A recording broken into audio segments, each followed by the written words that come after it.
आइए आज आपकी खास मुलाकात करवाते हैं एक्टर अक्षय ओबरॉय से। अक्षय ने नवभारत टाइम्स ऑनलाइन से खास बात की है।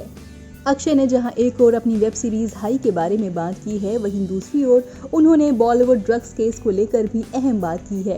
देखिए आखिर अक्षय का ड्रग्स लिंक पर क्या कुछ कहना है। जब भी कोई कहानी हम पर्दे पर निभाते हैं तो हम पूछते हैं असल जिंदगी में वो जो किरदार था और वो जो कहानी था वो कभी आपको रिलेट करती है। तो असल जिंदगी में कभी आपने हाई शब्द को आसपास देखा है कभी, या आपके जीवन में कभी ये हाई शब्द आया, आपकी कहानी कभी? आई नो आजकल लोगों को ऐसा लगता है कि बॉलीवुड में हर कोई ड्रग्स लेता है, लेकिन ऐसा है नहीं। मैंने ना कभी देखा है ना कभी यूज किया है। और देखो संजय भाई, मैं तो मतलब विलेन वाले रोल्स, नेगेटिव रोल्स बहुत करता हूँ।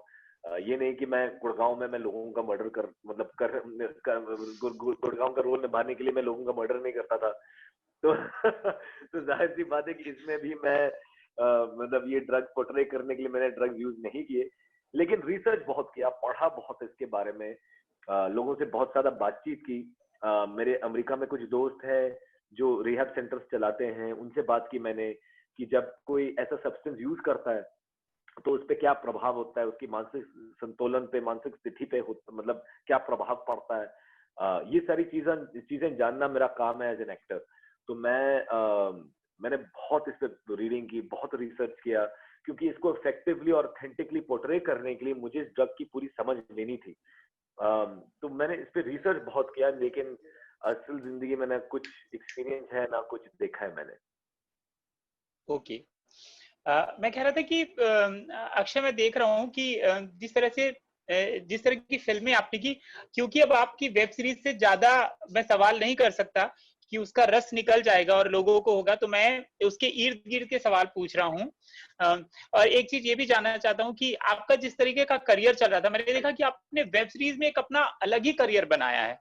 तो ये आपकी सोची समझी रणनीति थी कि इन दिनों एक नया प्लेटफॉर्म आया है और फिल्मों में जिस तरह का काम आप कर रहे थे आपको पसंद नहीं आ रहा था, या आप उसमें ज्यादा खुश नहीं थे उसकी रिच को लेकर, जिस तरह की फिल्में आप कर रहे थे क्या थी? क्योंकि लगातार आपकी उसमें फिल्मोग्राफी में वेब सीरीज है।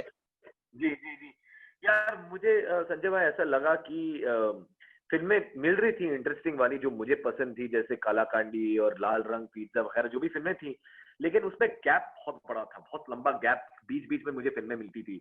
मैं मतलब एक आउटसाइडर हूँ, मैं मतलब अपने खुद के अपने बल पे स्ट्रगल किया मैंने, लेकिन मेरी कोई धमाकेदार बॉक्स ऑफिस पे हिट नहीं हुई थी फिल्म।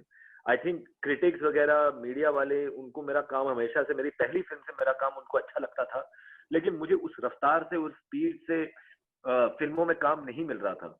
और मुझे ऐसा लगता है एज एन एक्टर अगर मैं अपने आप में इजाफा लाना चाहूंगा या तराशने की कोशिश करूंगा मेरी एक्टिंग को, तो मुझे और एक्टिंग करनी पड़ेगी। जितना मैं कैमरे के सामने आऊंगा उतना बेहतर एक्टर बनूंगा। तो जैसे मैं हमेशा कहता हूँ कि अगर कोई गायक है तो वो सुबह उठ के 6 घंटे रियाज कर सकता है, लेकिन अगर कोई एक्टर है तो उसको डायलॉग्स चाहिए, उसको डायरेक्टर चाहिए, उसको लाइट्स चाहिए, उसको कैमरा चाहिए। तो एक्टर का रियाज सिर्फ सेट पे होता है। तो जब ये आई थिंक 5-6 साल पहले जब पहली वेब सीरीज बन रही थी, मैं छलांग मार दिया था मैंने, क्योंकि मुझे पता था भविष्य तो ये है।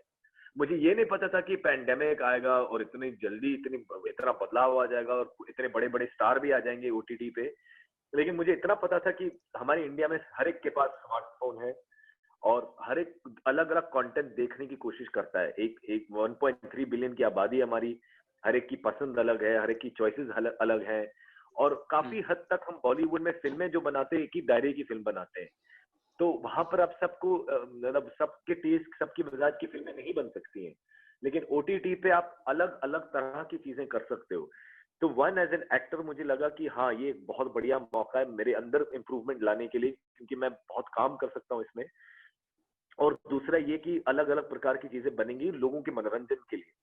और आप मेरी ही मतलब वेब सीरीज उठा के देख रहे हैं, एक एक मतलब एक रोमांटिक वाली है, एक लॉ के आधारित है, एक फ्लैश ट्रेड ओनर के बारे में है, एक नशेड़ी के बारे में, एकदम अलग प्रकार की चीजें जो शायद फिल्मों में ना मतलब हम दिखा भी नहीं सकते हैं।